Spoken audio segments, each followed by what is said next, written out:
और वो जब मानस का पाठ करते महाराज इतनी द्रुत गति में,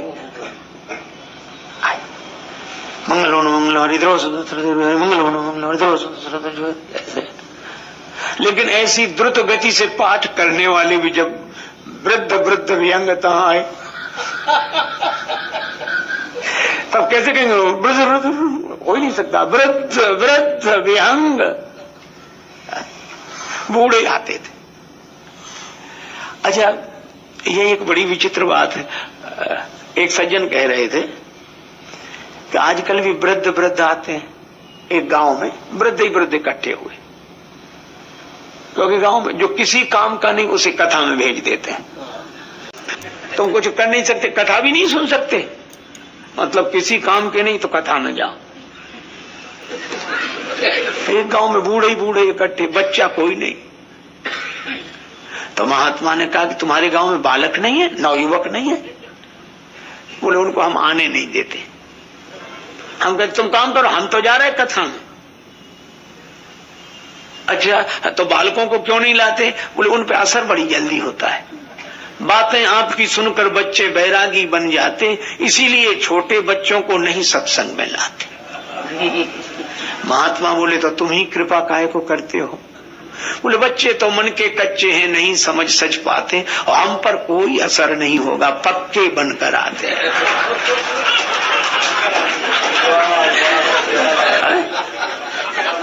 एक महात्मा कह रहे थे कि हम घूमने निकले तो एक सज्जन वयोवृद्ध अपने नाती को गोद में खिला रहे थे, नाती पौत्र को। हाँ मेरा बच्चा, और ऐसे। तब तक महात्मा निकले। महात्मा को देख के बोले महाराज सीताराम प्रणाम, खुश रहो भाई। क्या कर रहे हो भगत जी? नाती को खिला रहे? हाँ महाराज नाती है ये। और नाती बीच बीच में कहे बाबा बाबा बाबा। महाराज कुछ उपदेश करो, आदेश करो। महात्मा बोले क्या उपदेश करना? बच्चे का ही उपदेश सुन लो। बोले क्या?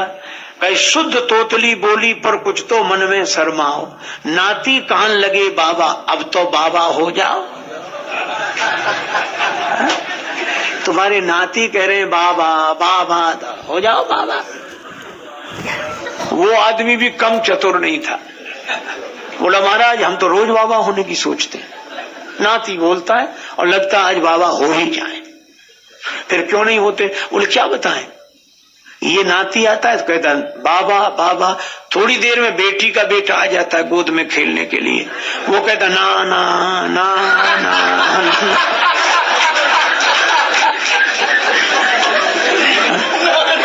ना ना, बड़ी मुसीबत। अरे भाई भगवान की कथा में सब लोग आओ, जैसे यहाँ सब लोग आते हैं, माताएं आती हैं, बालक आते हैं, नवयुवक आते हैं, वृद्ध लोग आते हैं। ये भगवान की कथा की शोभा है। कथा जिंदगी बदल देगी। महाराज एक सज्जन हमें मिले, वो अपने बेटे को लेकर आए। मध्य प्रदेश के इंदौर की घटना है। उनका बेटा कहीं बाहर रहता था, आया। पिता बोला कि ये महाराज बेटा बहुत परेशान करता है, ऊट पटांग बातें करता है, हम बड़े दुखी हैं।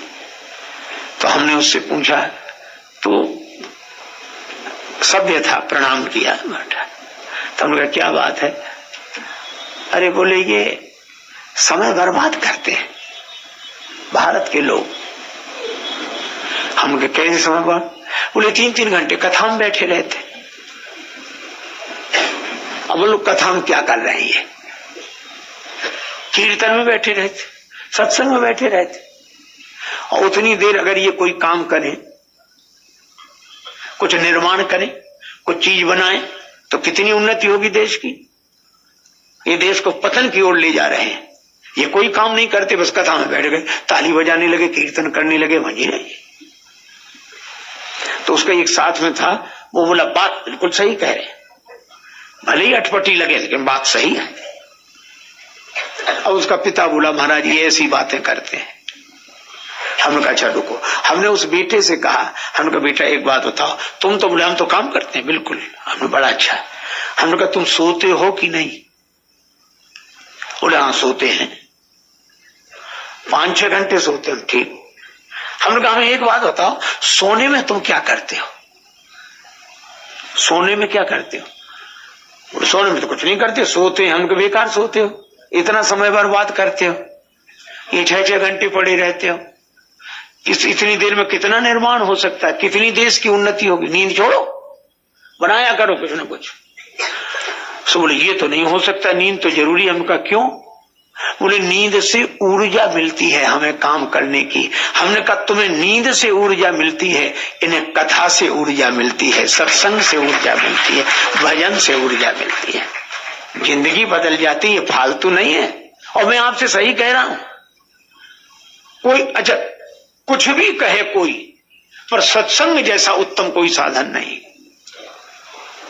एक सज्जन बोले क्या सर तो कुछ होता नहीं है। कैसे? बोले नल चलता रहे और श्रोता उल्टे घड़े की तरह बैठे रहे तो असर क्या होगा? तो हमने कहा तो भी होगा असर, सीधा होता तो भर जाता, पर उल्टा भी रहेगा तो गीला तो रहेगा कम से कम। वो कहने लगे कि असर तो कुछ नहीं होता, इससे कुछ नहीं होता। अच्छा हमने कहा एक बात बताओ। बोले क्या? पुराने जमाने में घड़ियां होती थी, सवेरे जगाती थी, हम उनमें अलार्म भरते थे। मान लो रात को 9 बजे अलार्म भर रहे, तो हम जिस समय अलार्म भरते थे उस समय बजता था? नहीं बजता था। पर जिस समय के लिए भरते थे उस समय जरूर बजता था। 4 बजे बजता था, सोते हुए आदमी को जगा देता था। तो अलार्म हम जब भरते हैं तब नहीं बजता, पर जिस समय के लिए भरते हैं उस समय जरूर बजता। मैं भी कहता हूं इस सत्संग के द्वारा ये मन की घड़ी में जो उपदेश का अलार्म भरा जा रहा है, ये अभी भले ही न बजे, पर जब इसकी जरूरत होगी तब जरूर बजेगा और आप सोते हुए को जगा देगा। ऐसा हो ही नहीं सकता ये काम ना आए। इसलिए भगवान शंकर को भी विश्राम मिलता है वट वृक्ष के नीचे, कागभूषणी जी को भी विश्राम मिलता है वट वृक्ष के नीचे। अच्छा मुझे लगता है कि कथा भी कहो तो वट वृक्ष के नीचे, अर्थात भगवान के विश्वास की छाया में। अच्छा और एक आदमी जाकर श्रोता की प्रतीक्षा करता है। भगवान शंकर भी श्रोता की प्रतीक्षा कर रहे हैं। अच्छा पहले आप देखो, पहले श्रोता जाकर बैठे कि वक्ता? अपनी ओर से बागंबर बिछा के विराजमान हो गए वट वृक्ष के नीचे। तब पार्वती जी आई। कितना बढ़िया संकेत! वक्ता अपना आसन बिछा के वट वृक्ष के नीचे बैठा है, श्रोता की प्रतीक्षा। श्रोता के रूप में पार्वती जी आई तो भगवान शंकर उठकर खड़े हो गए, आदर किया। पार्वती जी को बड़ा संकोच, पर भगवान शंकर आदर करते हैं और वाम भाग में विराजमान करते हैं। और पार्वती जी को लगा कि इतने दिन सामने बैठना पड़ा और वो शरीर छूटते ही अब विवाह हुआ तो वाम भाग मिला। वाम भाग में बैठी शिव समीप हर्ष आई, पूर्व जन्म कथा चित आई। पूर्व जन्म की कथा आ गई मस्तिष्क में। भगवान शिव को प्रणाम किया और प्रणाम करके जो ऊपर ऐसे देखा तो शंकर जी के जटाओं में गंगा जी। अब गंगा जी बैठी सिर पे। अच्छा बोलो दूसरी कोई देवी होती तो यही कहती या तो इनको भी नीचे बिठाओ या हमको भी ऊपर बिठाओ। कलह होता कि नहीं? निश्चित दो देवियां एक साथ रह ही नहीं सकती। एक आदमी का विवाह हुआ महाराज, उसके 2 पत्नियां, छोटा सा मकान, एक नीचे रहे एक ऊपर रहे। रात का समय तो उसके घर घुसा चोर कि ये सब सो जाएं तब चोरी करें। अब देवियों में झगड़ा हो गया दिन में ही। पति आया शाम को तो नीचे वाली बोली ऊपर नहीं जाने दूंगी आज, ऊपर वाली बोली नीचे नहीं आने दूंगी आज। और वो पति बेचारा छोटा सा जीना चढ़ रहा था, सो नीचे वाली ने पांव पकड़ लिया और ऊपर वाली ने बाल। अब वो बेचारा चिल्लाए न नीचे वाली छोड़े न ऊपर वाली। मोहल्ले के लोग इकट्ठे, क्या हुआ क्या हुआ क्या हुआ, और देखा तो अरे बंद करो झगड़ा होना, शांत कराया झगड़ा। और चोर ये तमाशा देख रहा था, वो भागने ही भूल गया। वो मोहल्ले वालों ने देखा, तुम कौन कौन भैया? तो उसने कहा सही बता दें, हम चोरी करने आए थे, पर ये जो दृश्य देखा तो हम भागने ही भूल गए। अच्छा तुमने खुद स्वीकार किया कि तुम चोर हो, तो तुम्हें कौन सी सजा मिले? तो बोला चाहे जो सजा दे देना, पर ये 2 पत्नियों का पति मत बनाना। अब बोलो, एक पत्नी बैठी सिर पर गंगा जी और पार्वती जी बगल में। पार्वती जी ने कहा, पति चरणों में रत देवी, कुछ क्षण को नीचे आवो, भाग्यवती इस भगनी को भी आशीष दे अपनाओ। आप नीचे उतर कर आए। गंगा जी व्यंग करते हुए बोली, पति चरणों में नमन क्रिया मेरे से न बनेगी, और पहले ही जो चढ़ गई शीश पर नीचे नहीं उतरेगी। लेकिन पार्वती जी ने बुरा नहीं माना। पार्वती जी सोचती हैं कि गंगा जी को सिर पर स्थान क्यों मिला? इसलिए क्योंकि गंगा जी का अवतार परोपकार के लिए हुआ। गंगा जी ने भागीरथ जी के पूर्वजों का उद्धार किया, इसलिए भगवान शंकर ने इन्हें सिर पर बिठाया। मानो भगवान शंकर गंगा जी को सिर पर बिठाकर ये संकेत करते हैं कि परमार्थ परोपकार के आगे हम भी अपना सिर झुकाते हैं, सिरोधार्य। संत कबीर कहते हैं, मर जाऊं मांगू नहीं अपने तन के काज, पर परमार्थ के कारण है मोहि न आवे लाज। परोपकार के लिए, परहित के लिए, परमार्थ के लिए। इसीलिए पार्वती जी को ऐसा ऊंचा स्थान मिला। अब पार्वती जी ने गंगा जी से अपना नाता जोड़ा। गिरि से श्री गंग गिरिराज की किशोरी हो। एक बुढ़िया जा रही थी, रेल पटरी सामने आई, पार करना था उसे। एक लड़के बोला, बेटा सुनो, ये पूरब तरफ कौन कौन सी गाड़ियां जाती, कब कब जाती हैं? उसने सब बताया, ये गाड़ी ऐसे ऐसे ये। और ये पश्चिम तरफ गाड़ियां कब जाती हैं? कितनी जाती? का 3-4 गाड़ियां जाती। उसने बताया 3-4 गाड़ियां जाती हैं और ऐसे। अब उसको आश्चर्य हुआ कि आपको जाना कहाँ है? पूरब वाली भी सब गाड़ियां हमने बता दी, पश्चिम वाली भी सब गाड़ियां बता दी, जाना कहाँ है? वो बुढ़िया बोली, जाना तो कहीं नहीं, लाइन पार करनी है। सोच रही कोई गाड़ी ना आती हो। हम लाइन पार करने के लिए सब सुनते हैं। तो प्रभु हरऊ मोर अज्ञाना, कही रघुनाथ कथा विधि नाना। मेरे अज्ञान का हरण करें श्री राम जी की कथा सुनाकर। यद्यपि आपने पूर्व जन्म में समझाया था मुझे, पर तब मैं नहीं समझी। तो वैसी शंका तो अब नहीं है, लेकिन तो भी एक जिज्ञासा है। इसीलिए मैं आपसे पूछ रही हूं, ये निर्गुण ब्रह्म सगुण क्यों हुआ? क्या जरूरत थी? निराकार को साकार होने की जरूरत क्यों पड़ी? भगवान शंकर ने बड़ा सुंदर उत्तर दिया। भगवान शंकर बोले कि जो निर्गुण है वही सगुण है, निराकार है वही साकार है, साकार है वही निराकार है, सगुण है वही निर्गुण है, निर्गुण है वही सगुण है। तो ये बने क्यों निर्गुण से सगुण? देखो, एक होता है जल, नीर, और नीर निराकार है क्योंकि उसका अपना कोई आकार ही नहीं। अच्छा, पानी गिलास में डाल दो, गिलास है लंबा और गोल, तो पानी भी गोल दिखता है कि नहीं?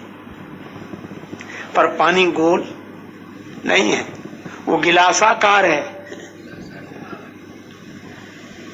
थाली में डाल दो तो थाली का आकार ग्रहण कर ले, परात में डालो परात का आकार ग्रहण करे, डब्बे में डालो डब्बे का आकार ग्रहण करे, क्योंकि उसका अपना कोई आकार, और जमीन पर डाल दो तो भी आकार बनाने लगे। अच्छा, अब एक बात बताओ, जिसका कोई आकार नहीं है उस पानी को आप पकड़ सकते हैं ऐसे मुट्ठी में? पकड़ नहीं सकते। नीर निराकार है इसलिए उसे पकड़ा नहीं जा सकता। अच्छा, उसी पानी में आप कुछ मत करो, पानी को एक कटोरी में भरो और फ्रिज में वो कटोरी रख दो भीतर, पानी में कुछ मिलाया नहीं, केवल फ्रिज में रखा, तो पानी ही बर्फ बन जाएगा कि नहीं? और कटोरी के आकार में ही बनेगा। अच्छा, अगर बर्फ बन जाएगा तो बर्फ पानी में भेद तो नहीं है, लेकिन बर्फ को आप पकड़ सकते हो कि नहीं हाथ में? पानी को पकड़ नहीं सकते, और पानी ही बर्फ बना है। फ्रिज से बाहर निकाल दो तो बर्फ पानी, और फ्रिज के भीतर रख दो तो पानी बर्फ। इसी तरह जो निर्गुण निराकार है वह पकड़ में नहीं आता था, उसको हमने अपनी भावना की कटोरी में भर के निष्ठा के फ्रिज में रख दिया, तो निर्गुण ही सगुण हो गया, और सगुण को हमने पकड़ लिया।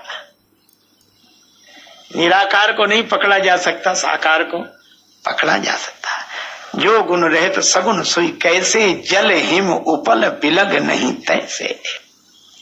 पार्वती से भगवान शंकर कथा सुनाना चाहते हैं, पर पहले इन संशयों की निवृत्ति हो जाए।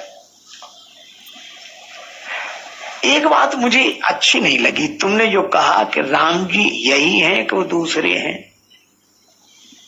राम कवन? सही बात यह कि ऐसे तो वे लोग कहते हैं जो मोह पिशाच से ग्रसित हैं, पाखंडी हैं।